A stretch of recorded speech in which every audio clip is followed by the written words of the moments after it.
Muito boa tarde, Brasil. Vamos falar um pouquinho das mulheres hoje. As mulheres que estão a cada dia chegando à frente dos homens. Falta um pouquinho ainda, que lamentavelmente os homens ainda são tanto quanto valorizados, um bocadinho a mais do que as mulheres. Trabalham no mesmo cargo, desempenham a mesma função e a mulher ganha menos do que o homem. Mas isso vai acabar. Tenho certeza absoluta de que mais dia, menos dia, isso vai acabar, até porque a mulher hoje é muito mais empreendedora do que o homem, ela chega na frente. Eu me lembro agora, para fazer esse programa de hoje, neste programa especificamente, nós vamos falar de um projeto chamado Mulheres Inspiradoras. E quem não tem uma mulher inspiradora, né? Quem é que não tem? Começa com a mamãe, começa com a irmã, começa com a professorinha, que você não esquece dela de jeito nenhum. E você vai passando por aí. Mas há cerca de 2 anos atrás, o GDF, num Dia Internacional da Mulher, fez um vídeo maravilhoso e que me chamou muita atenção. Isso ficou na minha cabeça.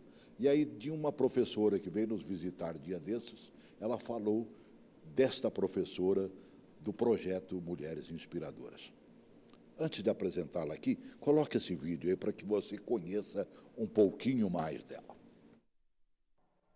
Eu sou Gina Vera Ponte de Albuquerque, professora da Educação Básica na Secretaria de Educação do Distrito Federal.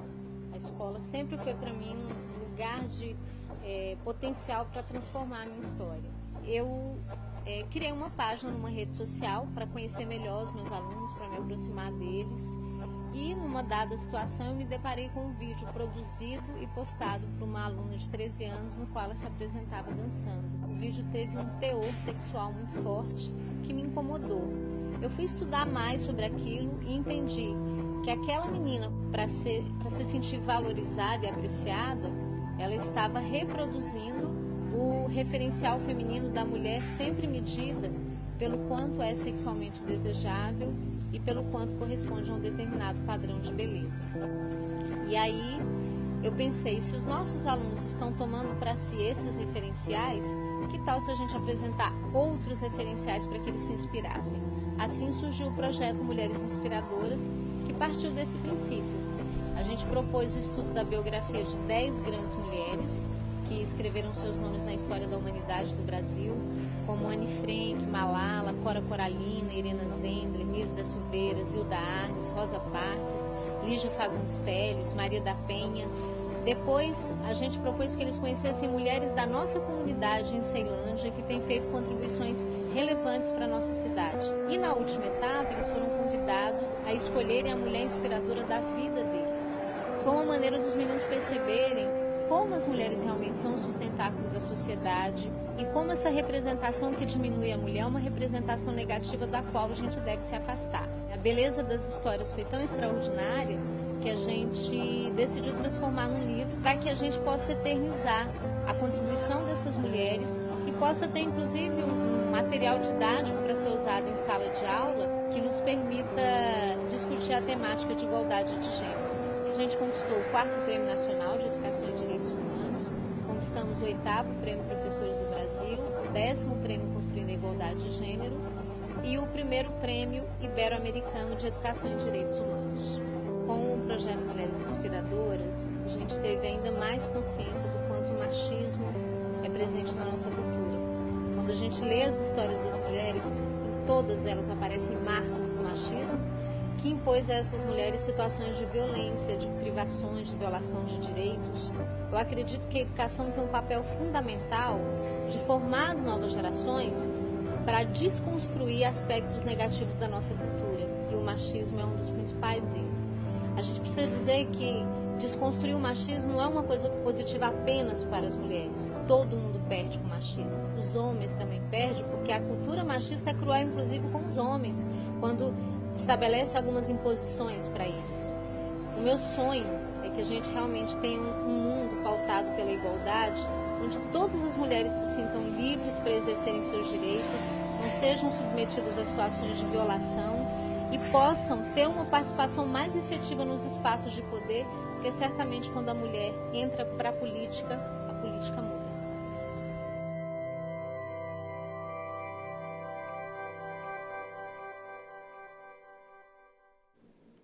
em 2 minutinhos, contou a vida aí, praticamente toda, né, da nossa convidada de hoje, Gina Vieira Ponte, professorinha da nossa querida Secretaria de Educação, 27 anos de praia já ali dentro. Exatamente, 27 anos como professora, né? Porque eu também sou egressa da escola pública.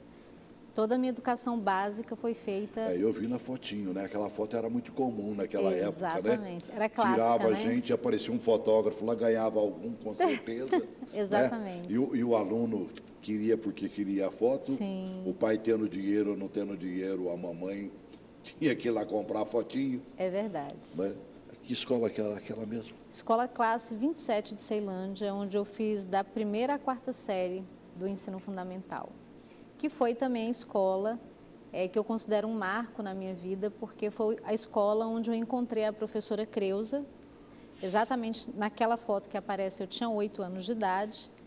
E quando eu cheguei à escola, eu já era uma criança muito marcada pelo racismo. Muito silenciosa, muito assustada, com dificuldades para aprender, por força dessa baixa autoestima.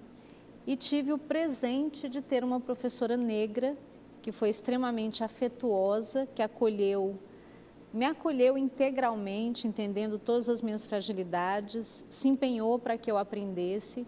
E foi nesse contato com a professora Creuza, aos 8 anos de idade, quando eu tive a possibilidade de ressignificar a percepção que eu tinha de mim mesma, quando eu tive a possibilidade de me sentir uma criança passível de ser amada, eu decidi que queria ser professora para proporcionar a outras crianças aquela experiência que eu tinha vivido de profunda transformação. Você continua no ensino básico? Continuo na educação básica, exatamente. Que já poderia, se quisesse, ter partido para outra, né? Estava vendo a sua formação, né? Sim. Letras e respectivas literaturas, estudou na Universidade Católica de Brasília. Sim. E é idealizadora desse projeto, do qual nós vamos tecer um pouquinho mais de comentários. A mulher está precisando ainda de uma nova visão. A impressão que eu tenho é que a mulher está progredindo tanto, menina. Celso, mas eu não quero ser pessimista, mas a gente ainda está muito longe daquilo que nós precisamos, né? Outro dia, alguém me propôs exatamente essa pergunta, né? Mas as mulheres já estão nas universidades, no mundo do trabalho, né? O que elas querem mais, né? Por que o feminismo ainda é tão importante? Eu acho que é importante a gente esclarecer que quando a gente fala de feminismo, existe um esforço muito grande para desqualificar esse movimento, porque muita gente não teve a oportunidade de aprender sobre isso da maneira apropriada. Então, as pessoas aprendem muito a partir do que está nas mídias, né, sociais, e há muita desinformação nas redes sociais, né? Então, o feminismo é um movimento pela igualdade entre homens e mulheres. É um movimento que nasce da necessidade de reconhecer a mulher como pessoa, porque há bem pouco tempo atrás, as mulheres sequer eram consideradas pessoas. Elas tiveram que lutar muito para ter o direito ao voto, por exemplo, para ter o direito à escolarização, para ter o direito de sair de casa para trabalhar. E aí, quando a gente vê que as mulheres hoje trabalham, votam, se propõem a ser candidatas, se elegem, né? A gente fala, mas não está tudo certo. E aí eu sempre faço a seguinte reflexão: as mulheres conseguem andar nas ruas sentindo-se seguras, sem correr o risco de ser vítima de um estupro, por exemplo? Com certeza não. A gente conseguiu acabar com a violência contra a mulher? Só aqui em Brasília, quantos casos nós tivemos de feminicídio? Virou uma epidemia, né? Exatamente. Esses são apenas alguns indicadores, Celso, de que a gente ainda tem muita coisa para mudar na nossa cultura em relação ao papel da mulher, à violação de direitos das mulheres. Ainda temos muito que avançar. Como é que a gente faz para que isso aconteça? Onde é que o seu projeto pode entrar e fazer um pouco de diferença, já que nós vamos conseguir fazer uma grande diferença no momento? Perfeito. Eu acho que primeiro é importante dizer que não existe a panaceia para resolver o problema, não existe uma única solução, né? A gente tem que trabalhar com ações integradas e com políticas públicas integradas. E aí, falando especificamente do projeto Mulheres Inspiradoras, a gente precisa entender como é que a gente tem uma cultura que faz com que as mulheres sejam tratadas de maneira subalternizada e inferiorizada em relação aos homens. Na nossa cultura, né, tem uma pesquisadora chamada Teresa de Lauretis que fala sobre as tecnologias de gênero, que são várias informações, filmes, novelas que chegam para nós, que constroem no nosso imaginário, na nossa cabeça e até nas nossas emoções, essa ideia de que o homem é forte, inteligente, poderoso e a mulher é frágil, incapaz, sem protagonismo, né? Isso começa com, desde os contos de fada que apresentam princesas frágeis, até as novelas que mostram mulheres sempre desequilibradas, descompensadas, né? E aí como é que a gente luta contra uma cultura que o tempo todo representa a mulher como objeto sexual, transforma o corpo dessa mulher em mercadoria, né? Diz o tempo todo que ela é fraca. A única forma da gente lutar contra isso, pensando no projeto Mulheres Inspiradoras, é levando isso para fazer essas discussões dentro da escola. Claro. Né? A partir da educação é que a gente começa a transformar aspectos negativos da nossa cultura. E é importante dizer, Celso, que quando a gente fala que precisa acabar com o machismo, eu falo disso um pouco no vídeo, a gente tem que pensar que o machismo é péssimo para os homens. Eles lucram em alguns aspectos com o machismo, claro, né? Porque eles ocupam os espaços de prestígio, de poder, têm os melhores salários, dominam o turno da fala em muitas situações. Mas na nossa cultura brasileira, ser homem está relacionado a embrutecer consigo mesmo e a embrutecer com o mundo. Ser homem na cultura brasileira significa resolver conflitos utilizando a violência. Mesmo no tempo atual? Mesmo no tempo atual. Um indicador... Estou achando o homem tão mais dócil. Não, infelizmente, olha, alguns dados que a gente tem que mostram que a gente ainda tem muito que avançar. Primeiro, no Brasil, a cada 2 horas, pare para pensar, todos os dias, a cada 2 horas, uma mulher é morta pelo simples fato de ser mulher. E normalmente essa mulher é morta pelo marido, pelo namorado, pelo parceiro. O Brasil é o 5º país no mundo que mais mata mulheres, população LGBT e população negra. E quem é que mata? Os homens.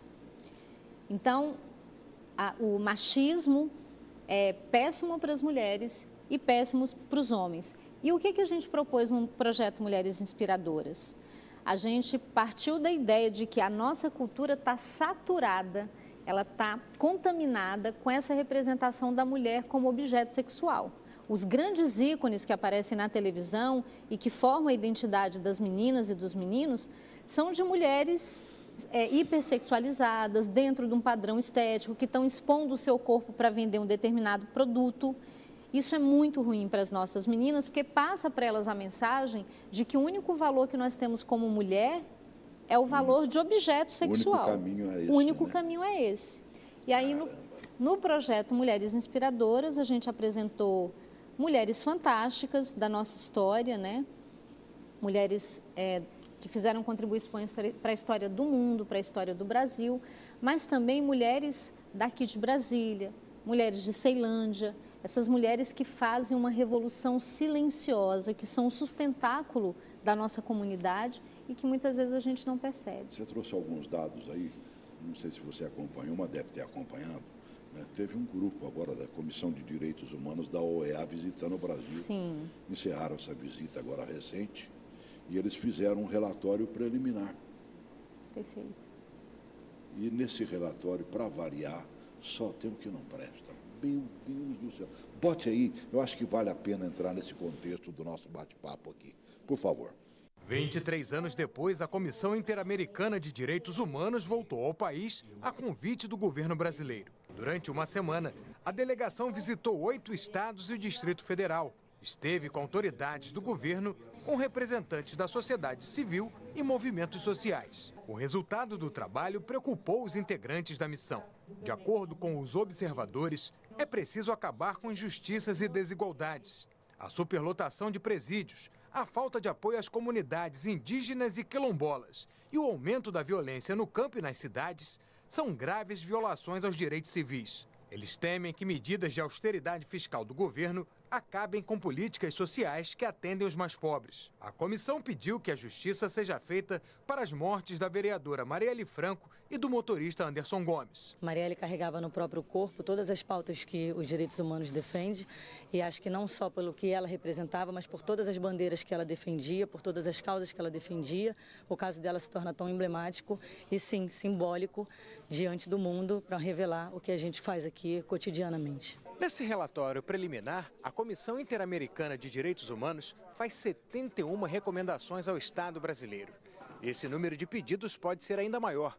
Isso porque o relatório final leva mais 6 meses para ficar pronto.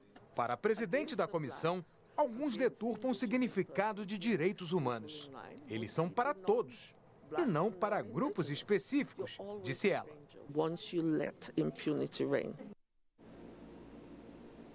Presidente da comissão, a Margarete. É uma mulher. Sim. Mas, lamentavelmente, olhou só a porcaria que viu, né? Não conseguiu ver mudança. É impressionante. Isso nos constrange muito como nação e como país, né? Meu Deus. O Brasil é um país que traz na sua história o racismo, o machismo como elementos fundantes da nossa cultura. E o que a gente vê nesse relatório é representativo de como esses aspectos da nossa história e da nossa cultura ainda são muito fortes, né?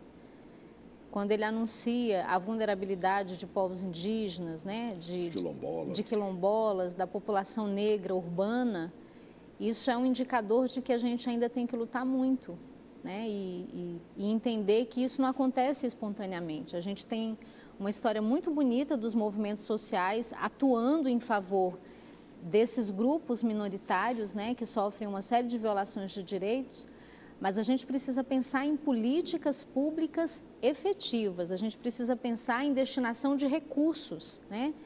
Isso passa por questões básicas, por exemplo, ali mostrou uma imagem de uma comunidade em situação de vulnerabilidade.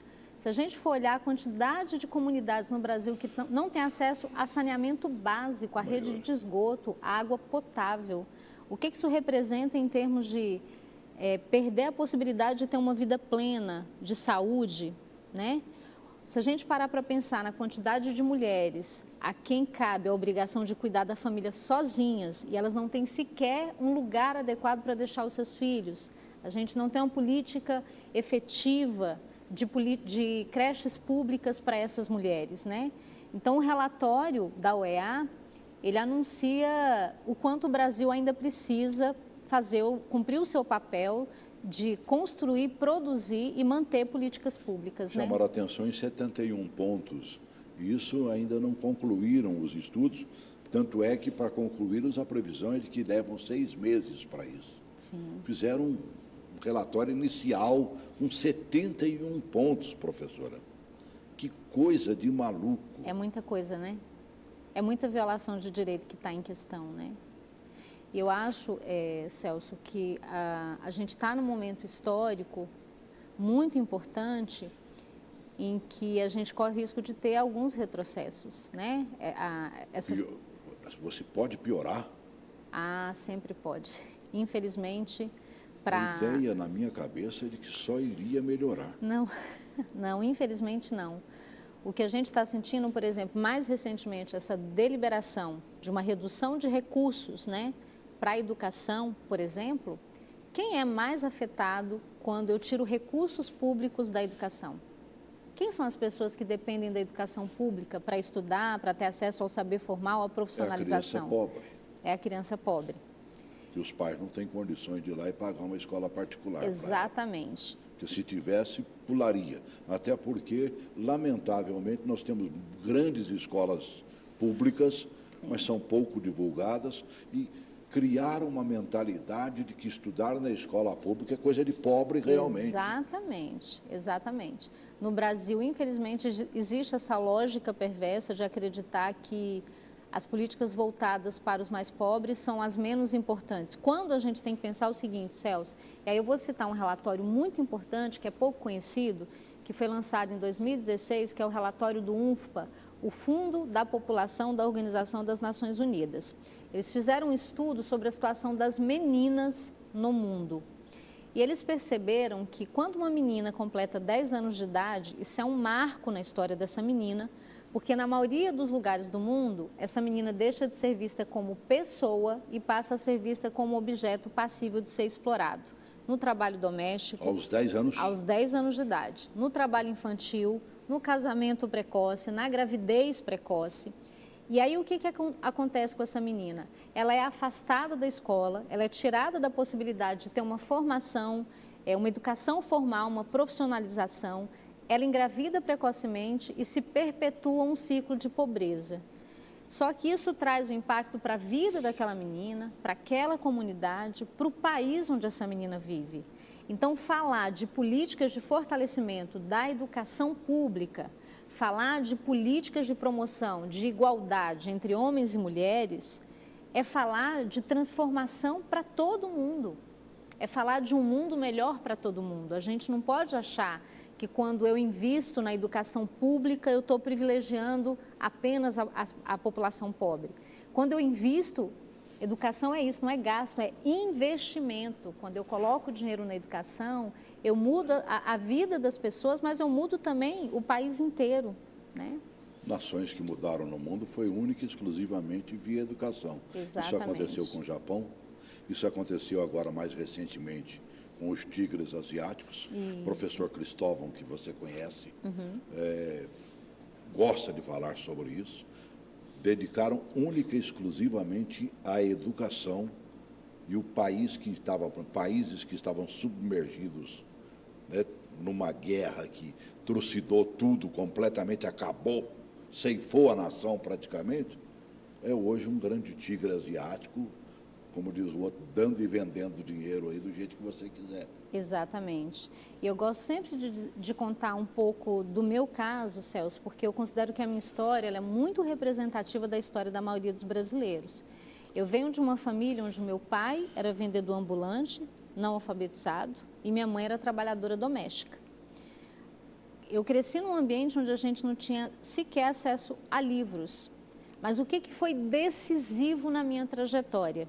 Ter um pai e uma mãe que, apesar de não saberem ler e escrever, não terem formação superior nem profissional, porque eles não tinham nem profissão, eles consideravam a educação a coisa mais sagrada na nossa casa. É o que eles não tinham tido. Exatamente. E aí, a minha mãe foi muito coerente, porque não basta valorizar a educação, né? Você tem que valorizar na ação. E ela dizia assim, minha filha, mesmo que isso nos custe passar fome, você vai para a escola. Isso numa região onde a prática recorrente era as meninas negras serem retiradas da escola para fazer trabalho doméstico. Esse é um aspecto da cultura brasileira. Mesmo aqui, você morando em plena Ceilândia, em plena capital da República? Essa é uma prática muito recorrente, mesmo na capital da República, porque isso está naturalizado na nossa cultura. Nas famílias mais pobres, onde a situação de vulnerabilidade é muito grande, há uma compreensão de que aquela menina já pode colaborar no orçamento familiar. Aquela menina já pode fazer trabalho doméstico, que não é um trabalho que requer profissionalização, um trabalho informal. Então, quando a gente fala, por exemplo, do Bolsa Família, né, de políticas de distribuição de renda, e as pessoas, né, acham que isso é absurdo, imagina o ganho que a gente tem quando a gente pode apoiar uma família para que essa família mantenha os seus filhos na escola. O meu pai e minha mãe não tiveram acesso a essas políticas. Se eles tivessem tido, eu tenho certeza que a nossa vida teria sido muito melhor. As minhas dificuldades para estar na escola seriam muito menores, né? Então, essa também é uma forma do Estado anunciar e sinalizar para essas famílias que educação é importante, porque não adianta eu esperar que o pai mande o filho para a escola quando a família está passando fome. É muito difícil você... Não adianta, né? Não adianta, é incoerente. É você chegar para ensinar e a criança estar de barriga vazia. Exatamente, exatamente. Graças a Deus, no meu caso, meu pai e minha mãe economizavam centavos, plantavam uma horta no quintal da nossa casa, né? Minha mãe remendava roupa, pegava a roupa que já estava velha, fazia lençol de cama. Até no palito de fósforo ela economizava. Ela usava um palito para acender 4 bocas. Ela falava, minha filha, a gente economiza no centavo. E ainda guardava o pauzinho ali. Exatamente. Porque se uma boca tivesse acesa, acendia ali para aproveitar o restante da madeirinha só. Exatamente. Porque já não tinha mais a cabecinha aqui. Exatamente. Do próprio fósforo. Mas eu tinha o privilégio de ter um pai que tinha um emprego. que era um subemprego, não tinha carteira assinada, tinha uma série... Mas chegava com dinheirinho, né? Mas chegava com dinheiro. Isso durou um tempo, né? Porque depois ele não conseguiu se manter no mercado de trabalho. Eu comecei a trabalhar e assumi a família. Mas eu estou contando isso... Só você de filha? Nós fomos 8, 6 estão vivos. Caramba, Imagina criar sempre, né? 6 filhos. A casa do pobre sempre é cheia de menino, né? Ainda bem, né? Ainda bem. Que coisa, né? Porque no caso da minha mãe, Celso, ter muitos filhos foi uma escolha muito lúcida. Ela dizia que queria ter os filhos. Ela saiu da roça, de Manhuaçu, veio para Brasília e falou: eu quero ter os meus filhos na cidade para que eles possam ter oportunidade de estudar. E eu sou muito grata à minha mãe, ela é a minha grande inspiração, justamente por isso. Partindo do princípio do projeto Mulheres Inspiradoras, ela é a grande, ela a primeira inspiradora ela é a minha da primeira sua vida. grande inspiração. Eu sou muito grata à minha mãe. Quando a gente busca mulheres para se inspirar, você falou, por exemplo, eu vi a Malala, que é o nome mais Sim. recente, mas vi Cora Coralina, Sim. né, que fez uma história maravilhosa neste país, e outros nomes. Você fala em mulheres inspiradoras, como é que a gente busca isso? Então, essa pergunta é ótima, Celso, porque a gente tem que buscar mesmo. Parte da cultura machista, parte do trabalho do patriarcado, né, dessa supremacia masculina, é apagar as contribuições das mulheres, é não dar visibilidade para aquilo que elas fazem. Porque se eu dou visibilidade para grandes mulheres, grandes pesquisadoras, grandes escritoras, eu derrubo todos esses argumentos de que nós somos frágeis, incapazes, incompetentes, né, subalternas. Então, quando eu fui desenvolver o projeto com os meus alunos em 2014, né, eu parei para pensar e eu disse: gente, as grandes inspirações da minha vida não foram essas mulheres que estão na mídia, né? Que estão dentro de um padrão estético branco, magro, jovem. As grandes inspirações da minha vida foram minha avó Manuela, minha mãe de Janira, minha professora Creuza, minha tia Lindaura, minha tia Zezé, mulheres negras, periféricas, que estavam ali segurando no cabelo das águas, como costumava dizer a minha mãe, para garantir a sua sobrevivência e a sobrevivência dos seus filhos. E aí, quando eu quis trazer grandes ícones para os meus alunos pesquisarem, que não fossem esses modelos de mulheres objetificadas que estão na mídia, eu tive que fazer muitas pesquisas. Eu tive que ir atrás dessas mulheres, tive que pesquisar, gente, quem são as mulheres que fizeram grandes contribuições para a nossa história? Eu tive que pesquisar para depois apresentar para os meus alunos. Então, a gente realmente tem que buscar na nossa história, a gente tem que dar visibilidade para essas mulheres, porque isso é muito potente para as nossas meninas. Quando a gente apresenta, por exemplo, para uma menina de 13, 14 anos a história de uma grande pesquisadora, de uma grande matemática, uma Ana Nery, né? Uma Irena Zendler, uma Nise da Silveira, uma Rosa Parks, uma Bell Hooks, a gente cria para essa menina uma outra possibilidade identitária. Essa menina começa a sonhar com outras coisas para a vida dela que transcendam o casamento e a maternidade. Não é que essa menina não possa casar e ter filhos, a gente não está dizendo isso, mas quando você apresenta para a menina como possibilidade de existência apenas isso, casar e ter filhos, você empobrece essa menina, você desumaniza essa menina, né? Veio à minha cabeça aqui Zilda Arnes, né? Ah, maravilhosa. Que tirou a meninada brasileira de uma penúria danada e aproveitando produtos que quase sempre a mamãe joga fora. Exatamente. Que você vai num Ceasa da vida, as folhas estão todas jogadas fora lá e tudo mais. E Zilda levou esse tipo de ensinamento, né, via Igreja Católica. Via Pastoral da Criança, né? Olha, meu Deus, perdemos uma Antes de Zilda Arnes, a cada 1000 nascimentos, se eu não estou enganada, 170 crianças morriam no primeiro ano de vida. Depois de Zilda Arnes, a gente conseguiu baixar essas taxas para 17 mortes a cada 1000 nascimentos. Então, é como se a gente tivesse, como Zilda tivesse colaborado para salvar um contingente gigantesco de crianças brasileiras. E o mais curioso, como o senhor mesmo disse, é a estratégia que ela criou. Era uma estratégia barata, né? Não era onerosa. Muito pelo contrário, era quase que de graça, né? Exatamente. E passava pelo empoderamento das mulheres, porque ela ia para as comunidades mais carentes, é assim que a Pastoral da Criança atua, né? Nas comunidades mais carentes, orientando as mulheres para que essas mulheres aprendam a inserir na alimentação dessas crianças a multimistura, a utilizar o soro caseiro nos casos de desidratação. E esse trabalho continua. A Zilda foi para o andar de cima, Papai do Céu levou, né, mas o trabalho continua. Minha irmã faz parte no interior de São Paulo desse tipo de trabalho. Cheguei a acompanhá-la em algumas visitas, né? E continuam pesando do mesmo jeito, aquela balança de peixeiro, né, que de pendura, bota num paninho ali e coloca, e você vê crianças gordinhas, bonitinhas, mas quando você vê uma foto do registro do passado daquela criança, você não acredita que é a mesma criança. Sim. Muda realmente. A Zilda deixou um legado gigantesco, como tantas outras mulheres, né, deixaram esses legados. E essas mulheres não são visibilizadas tanto quanto deveriam ser visibilizadas. Eu achei interessantíssimo um vídeo que foi feito, acho que pelos alunos da escola, né? Alguns alunos que entraram neste projeto e que, de cara, foram réus confessos, não sabiam o que eles estavam fazendo lá, né? E depois descobriram que há mulheres maravilhosas na sua vida, mulheres inspiradoras. Eu cometi um ato falho de tirar você do vídeo, porque você está aqui comigo. Não, foi perfeito. Né? Eu botei só os meninos e ainda tinha uma professora do seu lado, eu coloquei ela um pouquinho também. Sim. Né? Me perdoem vocês que fizeram o vídeo. É coisa, sabe, de quem mexe no meio de comunicação, é terrível. Coloque aí, por favor.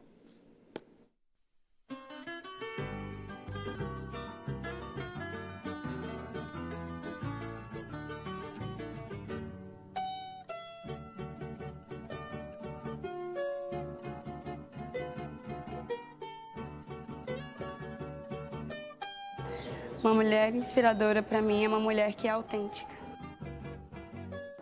Uma mulher forte.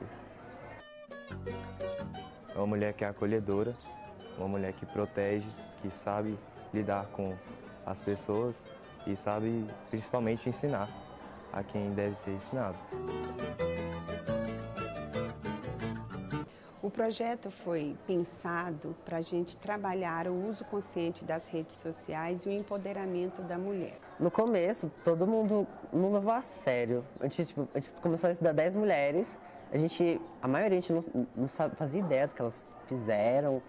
E quando a gente foi estudando elas e se aprofundando mais, a gente acabou que percebeu que tem uma história muito grande por trás delas. E depois a professora apresentou alguns livros de mulheres que fizeram a diferença. E depois que a gente estudou essas 10 mulheres, a gente leu o livro da Anne Frank, Eu Sou Malala, o Diário de Despejo, entre outros livros. Eu escolhi minha mãe. E depois a outra etapa do projeto foi fazer a biografia da nossa mulher inspiradora. Eu escolhi a minha avó. Então, é um exemplo que eu tenho dentro da minha casa, que eu pego para mim, é o meu espelho.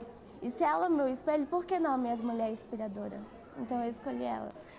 Para mim, esse projeto representou uma mudança de visão do valor da mulher na sociedade. Cara, representou uma mudança para mim. Eu tinha, todo um olhar machista. A mulher não pode ser isso, não pode ser aquilo. Foi uma maneira de ver a mulher de uma forma diferente. Ele se impressionou assim na parte que eu falei, né? Que eu renunciei à minha própria vida, de ter uma vida de trabalho, né? Com os meus sonhos, né? Que eu tinha vontade de ter uma clínica de estética, eu tinha muita vontade. Então foi muito importante isso. E a gente teve um relacionamento mais profundo, mais, vamos dizer assim, mais íntimo, de confidência. Agora, depois dessas coisas, depois que eu reavaliei minha vida, eu sei que eu sou uma mulher inspiradora. Com certeza, né?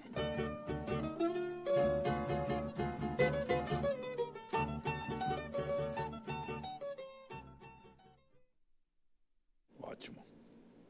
Fiz questão de dignificar aqueles que fizeram o vídeo, evidentemente. Perfeito. A gente que gostoso agradece. ouvir a vovó falando ali, a mamãe, né? Então, como isso estimula, meu Deus. Eu sempre me emociono com o depoimento dessa avó, que quando a gente fez o projeto, Celso, eu sou professora de língua portuguesa e eu sou apaixonada por escrita autoral. Então, eu desenvolvi o projeto todo alinhado com o currículo de língua portuguesa. Eu queria que os meus alunos desenvolvessem habilidades relacionadas a gêneros textuais, tipos textuais, estruturação de parágrafo, né, pontuação, ortografia. Mas quando a gente desenvolveu o projeto, que os meninos começaram a fazer as entrevistas, né, e eles tiveram a oportunidade de conhecer detalhes das histórias dessas mulheres, eles já voltavam das entrevistas com o olho brilhando, o peito estufado e dizendo assim: nossa, professora, a minha mãe é muito mais inspiradora do que eu imaginava.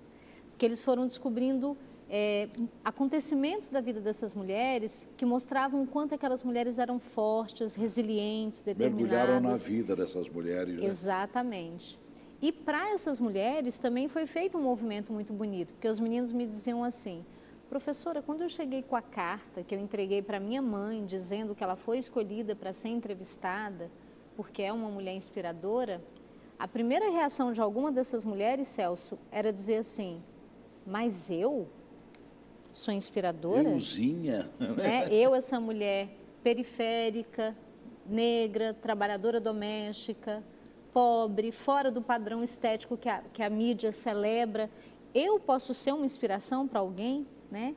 Mulheres extraordinárias, fortes, que fazem uma revolução silenciosa ali nas suas comunidades, mulheres que garantem a sobrevivência dos filhos, dos netos, lutando com uma série de obstáculos. E aí, depois do projeto, né, que fala bonita que ela diz: depois do projeto, eu reavaliei a minha vida e eu sei, eu sou uma mulher inspiradora, né? Então, essas mulheres precisam de muito reconhecimento. O que muda na cabeça desses meninos que foram réus confessos, dizendo, no começo, como diz o outro, não sei nem onde é que ela estava querendo que eu chegasse. Isso. E, de repente, descobriram algo esplendoroso. O que vai acontecer na cabeça desses meninos a partir de agora? Eles terão uma nova formação? Olharão de uma maneira diferente para as mulheres? Esse é o meu grande desejo, né, Celso? O meu grande desejo é ter a possibilidade de proporcionar uma educação que consiga transmitir ou passar, né, esses conhecimentos formais para o estudante, mas mais do que isso, a gente quer uma educação que forme um ser humano integral, né? Que aquele menino entre para a escola, passe por ela e saia transformado. Primeiro a gente precisa dizer que o que eles admitem no vídeo é algo que todos nós temos que admitir. Em alguma medida, todos nós somos machistas, porque nós somos sujeitos sociohistóricos, nós estamos dentro dessa cultura, nós somos banhados por ela, então a gente nem percebe o quanto a gente é machista. Até a mulher é machista, acaba sendo machista? Ela não é machista, mas ela reproduz o machismo. Porque como é que ela vai funcionar fora da cultura que a formou?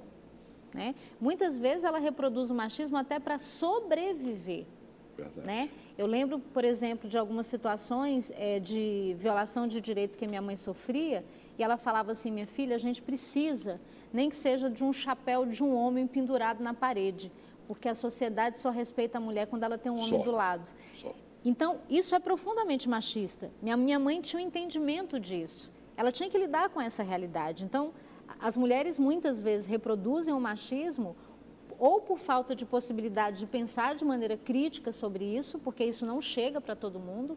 Pensar sobre o que é a nossa cultura, pensar sobre machismo é um privilégio, ou porque elas precisam lidar com a realidade, e a realidade é machista, né? Então, eu espero que os meus alunos saiam, sim, transformados, pensando de maneira ampliada, né? Saiam humanizados. Mas esse projeto está sendo levado a algumas escolas ou às escolas da rede pública? Ah, perfeito.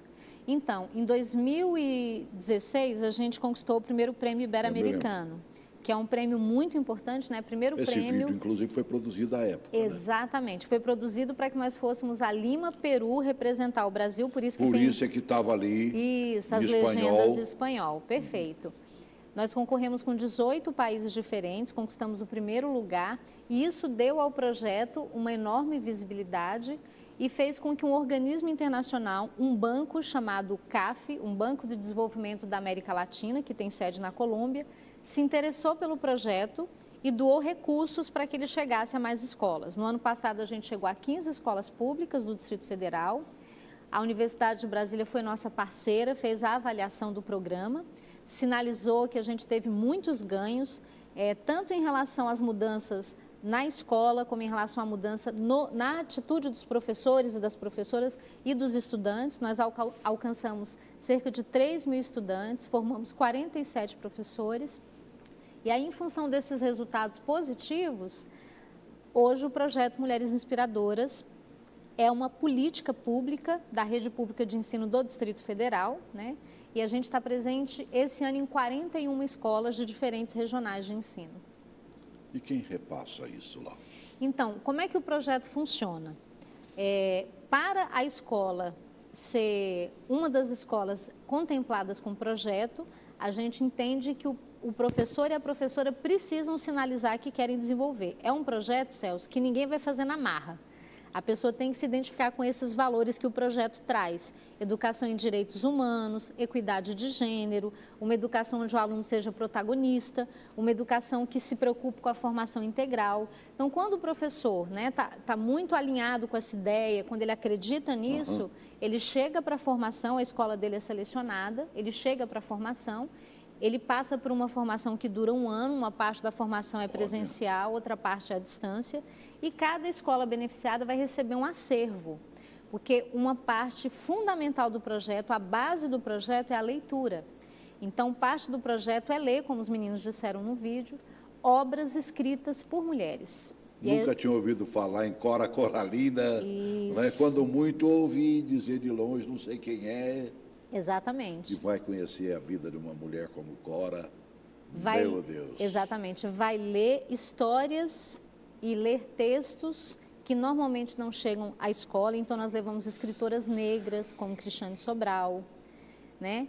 Escritoras negras como Carolina Maria de Jesus, que é uma mulher que só estudou até a 2ª série primária e era catadora de papel, sustentava 3 filhos no Morro do Canindé, uma grande favela em São Paulo, com o que ela tirava do lixo. Carolina deixou uma obra fantástica, Quarto de Despejo, Diário de uma Favelada, Diário de Bitita.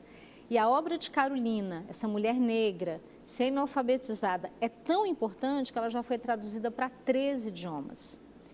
E muitas vezes isso não chega para a escola. E por que é importante levar essa literatura negra, né, Celso? Porque a maioria dos jovens da nossa comunidade são jovens negros que precisam ter oportunidade de pensar sobre a sua negritude. Mais da metade da população é negra ou vem dos negros, né? Exatamente. Então, nós ficamos muito surpresos com o impacto, né? Uma pergunta que eu não posso deixar de fazer, professora. Eu te chamo sempre de professora. Por favor. Eu amo tanto esse nome. Me sinto muito honrada por ser chamada de professora. Eu me lembro das minhas professorinhas queridas, né? E eu me lembro o nome de todas, mas não esqueço mesmo, né? Que bom. Uma pergunta que eu não posso deixar de fazer. Onde é que está a dívida nossa para com o negro? Por que o negro ainda sucumbe tanto nesse país? Isso é uma dívida histórica? Qual é a reação social que o negro ainda enfrenta? Meu Deus, passa por cada constrangimento. Sim, né? É verdade. Nossa, onde é que está? O que é que pesa? De onde vem esse peso? Excelente pergunta, Celso. Aí a gente tem que pensar um pouco na nossa história, né? Claro. Como é que começa a história do povo brasileiro? O Brasil começa a sua história a partir do genocídio da população indígena e a partir da exploração da população negra. Verdade. Então, o Brasil é tributário dessa lógica escravocrata que é buscar negros para além do Atlântico, acreditando que eles não eram humanos.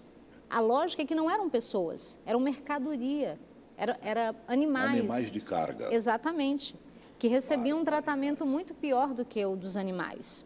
Se a gente parar para pensar, essas pessoas, nas suas nações africanas, elas tinham pertencimento, história, alguns eram reis e rainhas, pessoas estudadas, pessoas letradas, agricultores, elas são desterradas da sua nação e são trazidas para aqui da maneira mais violenta. Algumas nem chegavam, morriam na travessia do Brasil. A maioria ficava pelo caminho. Exatamente. Né? Qual o problema dessa representação, dessa construção histórica em relação ao negro? Até hoje, na nossa cultura, no imaginário de muitas pessoas, o negro é alguém menor. O negro é menos capaz. Ainda hoje. Ainda hoje. Porque se a gente parar para pensar, Celso, depois que houve a abolição da escravatura, não houve nenhuma política pública de inclusão desse negro que foi alforriado. Pelo contrário, ele foi alforriado e jogado na rua, sem terra para plantar, sem escolaridade, sem nenhum patrimônio. E aí o Brasil, naquele período, entendeu que o atraso do país era devido à presença dos negros. Isso com a chancela de alguns pesquisadores e alguns intelectuais. E aí o Brasil decide abrir suas portas para os imigrantes brancos e oferece grandes extensões de terra para que eles queiram vir para o Brasil. Você percebe? Então as pessoas brancas já têm uma posição... Deixou o negro na linha da pobreza total, sem direito a emprego. Exatamente, perfeito. E aí, se você parar para pensar, ser branco já é uma situação de muito privilégio no nosso país. Mas imagina... O que representou isso? Abrir as portas para os imigrantes europeus e oferecer a eles todo o apoio, todo o suporte, quando eu tinha que a população negra que ergueu essa nação, que doou a força do seu trabalho, a sua cultura, que fundou essa cultura. Celso, nós deixamos de ser um país escravocrata há apenas 130 anos. Dos 518 anos da nossa existência, 75% do tempo nós fomos um país escravocrata que olhava para os negros como mercadoria. Esse sentido da compreensão do negro na nossa cultura permanece até hoje. Já houve situações em que eu cheguei em lugares, por exemplo, para dar uma palestra, sentei no lugar reservado aos palestrantes e fui interpelada por alguém que me disse assim, esse lugar aí é para os palestrantes, você precisa sair. Terrível porque essa isso, pessoa não reconhecia nessa mulher negra uma palestrante. Provavelmente, se eu estivesse no auditório varrendo o chão, servindo água, isso não causaria estranhamento. Porque outra característica do racismo no Brasil é que ele é estrutural. O Brasil aceita a presença dos negros desde que eles estejam subalternizados. E isso não vai mudar se a gente não tiver políticas públicas para que isso aconteça, né? O programa, lamentavelmente, está acabando, a gente tem tanto papo, né? Dá para conversar muita coisa, né? Meu Deus do céu. Uma pergunta, e o negro em relação ao próprio negro? Eu, às vezes, sinto que o negro não gosta de estar com o negro. Então, eu acho que para a gente fazer uma compreensão disso, é um pouco do que eu falei em relação às mulheres que são machistas, né? A gente diz que as mulheres são machistas. Elas não são machistas, elas reproduzem o machismo. Entendi. Os negros, para pensar, Celso, você fazer parte de uma cultura que ensina você a se odiar. Desde que eu me entendo por gente, eu vi o Brasil representar tudo que está associado ao negro a coisas ruins. O negro é bandido, o negro é preguiçoso, o negro é sujo.